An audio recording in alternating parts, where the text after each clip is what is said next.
যদি এই সরকারটা বিজেপি না আসতো, আজকে আমাদের এই পশ্চিম বাংলাকে বাংলাদেশি, পাকিস্তানি, চীন এবং আমেরিকা গ্রাস করে নিয়ে এটা আলাদা ইসলামিক কান্ট্রিতে পরিণত করত। বাঙালকে যে শিল্পে শস্যের দানা ছড়িয়ে দিয়ে, টাটা কোম্পানিকে ডিনামাইট দিয়ে উড়িয়ে দিয়ে বেকার ছেলেদেরকে শস্যের ফুল দেখিয়ে দিয়েছে, কতিপয় মুসলমানদেরকে দুধের গাই বানিয়ে তাদের দ্বারা ভোট লুট করিয়েছে, গুন্ডাগার্দি করিয়েছে। মাদ্রাসাতে কোরআনও পড়ানো হবে, ল্যাপটপও চালানো হবে, ওই জন্যে মাদ্রাসা মন্ত্রী করা হয়েছে। মাইনরিটি ডেভেলপ হবে, ওই জন্যে মাইনরিটি মিনিস্টার করা হয়েছে। পুষ্পা আছে, জাহাঙ্গীর খান, সে বলে ঝুঁকেগা নেই, मैं पुष्पा हूँ। से पुष्पा अभी जेल में है, कुरान पढ़ेगा, नमाज पढ़ेगा, मस्जिद में कोई रास्ता में नहीं है। কত লোক তার চার্ট দিয়ে সমস্ত কিছু দিয়ে দেখিয়ে দিয়েছি যে কতগুলো লোক গৃহ ছাড়া রয়েছে, প্রায় 2000-এর মতো লোক সারা পশ্চিমবঙ্গ ব্যাপী, এবং আরও আমরা দেব। তারপর কতগুলো চার্ট দিয়েছি যেখানে ঘরদোর ভেঙে দিয়েছে একদম, প্রায় 1000 লোকের, তাদের নাম অ্যাড্রেস দিয়ে দিয়েছি। আমরা 10 জন লোকের নাম দিয়েছি যে 10 জন লোককে খুন করে দেওয়া হয়েছে অলরেডি, এবং হক মার্কেট সহ আরও 12টা জায়গায় বুলডেজার দিয়ে ভাঙা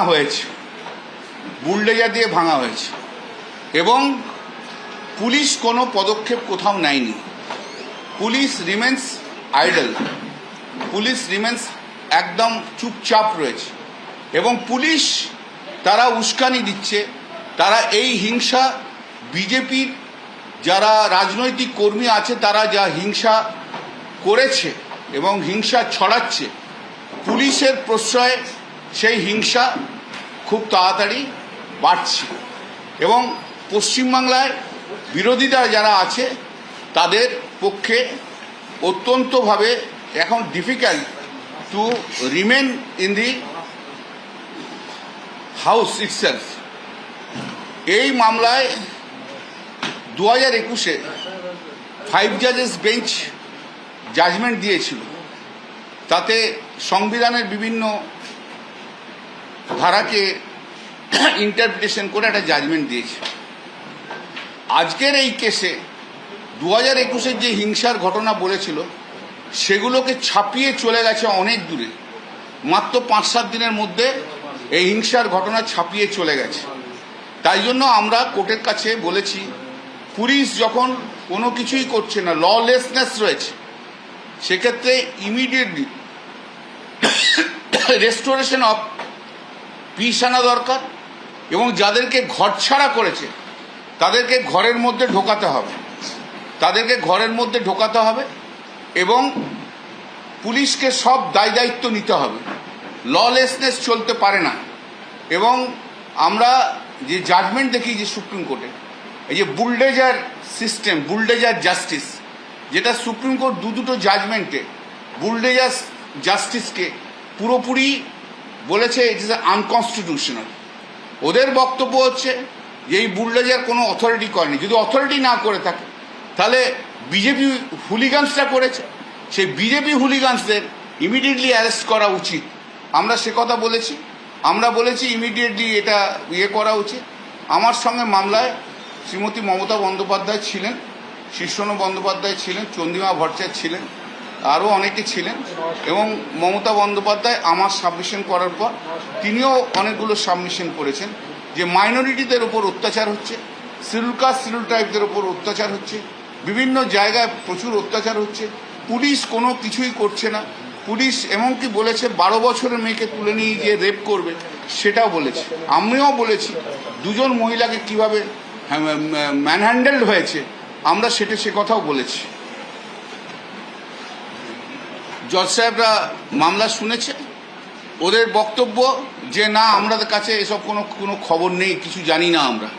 তা এই যদি জানা না খবর থাকে, তার মানে পুলিশ কতটা ঘুমোচ্ছে সেটা খুব পরিষ্কার। এতগুলো ঘটনা ঘটে গেল, এতগুলো খুন হয়ে গেল, এতগুলো বাড়ি জ্বালিয়ে দিল, এতগুলো 60 জনের বস্তি জ্বালিয়ে দিল, তাও যদি পুলিশের কাছে খবর না থাকে, তাহলে ইটস এ ম্যাটার অফ, মানে খুবই দুঃখের। পশ্চিমবাংলায় এই মুহূর্তে কোনো গণতন্ত্র বলে কিছু নেই। আমরা মামলা করে বেরিয়ে আসার পর আপনাদের প্রেসের সামনে আমরা দেখেছেন কিভাবে বিজেপির লয়াররা মমতা বন্দ্যোপাধ্যায়কে হেকেল করেছে, এবং আমার পক্ষেও আজকে বেরিয়ে আসা খুব অসুবিধা হয়েছে। এবং একটি ছেলে যে শুভেন্দু অধিকারীর ভবানীপুরে ইলেকশনে ছিল, কি নাম, সূর্যনীল দাস অ্যাডভোকেট, তিনি মমতা বন্দ্যোপাধ্যায়কে সেদিনকে হ্যাকেল করেছিলেন, এবং আজকে এসে সেও আবার মমতা বন্দ্যোপাধ্যায়কে হেকেল করার চেষ্টা করেছে, অকথ্য ভাষায় গালাগাল দিয়েছে, যা তা কথা বলেছে। এই আমরা পশ্চিমবাংলায় আছি। কলকাতা হাইকোর্টে যদি আমরা ঠিকমতো ফ্রিলি না ঘুরতে পারি, কলকাতা হাইকোর্টে লয়াররা যদি না ঘুরতে পারে, যদি তৃণমূলের লোক বলে আমরা আমাদের ওপর এভাবে চড়াও হয়, তাহলে গোটা পশ্চিমবাংলায় কি হচ্ছে আপনারা দেখেন। আপনাদের অনেকে ভিডিও করেছেন হয়তো ফোন টোনে, সেই ফোন টোনে দেখতে পাবেন, যাচ্ছে তাই গালাগাল দিচ্ছে। না, সূর্যনীল তো লাস্ট পর্যন্ত ছিল, লাস্ট পর্যন্ত মমতা বন্দ্যোপাধ্যায় গাড়ির সম্বন্ধে। সূর্যনীলের স্টেটমেন্ট যদি নেওয়া হয়, আপনি সূর্যনীলের কাছে যান, আমার কাছে আসবেন না প্লিজ। হ্যাঁ, না ভয়ে তারা এখন এদের বিরুদ্ধে চোর স্লোগান দেবে, ভাইপো বেড়ালে তার বিরুদ্ধে স্লোগান দেবে, কিন্তু যদি জেলে গিয়ে একটু শান্তি পায় ভালো থাকে। জেলে একটু সুবিধা দিতে বলবো শুভেন্দু অধিকারীকে।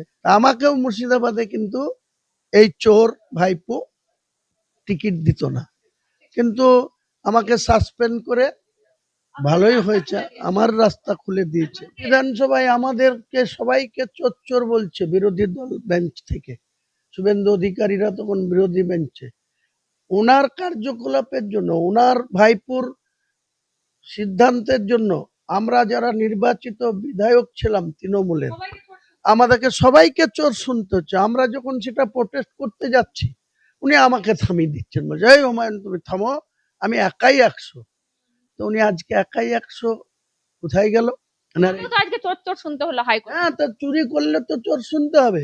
ভাইপো এত মাথায় তোলার কি দরকার ছিল? আজকে আপনার ভাইপুর বাড়ির কাছ দিয়ে রিক্সা চলছে, স্কুলের ছাত্র ছাত্রীরা যাচ্ছে, তখন আপনি অন্ধ ধৃতরাষ্ট্রের মতো আপনার ভাইপুর বাড়ির সামনে দিয়ে, এত তিনি আমেরিকার সম্রাট যে তিনি একজন এমপি হয়ে তিনার বাড়ির পাশ দিয়ে কেউ যেতে পাবে না, ব্যারিকেড করা।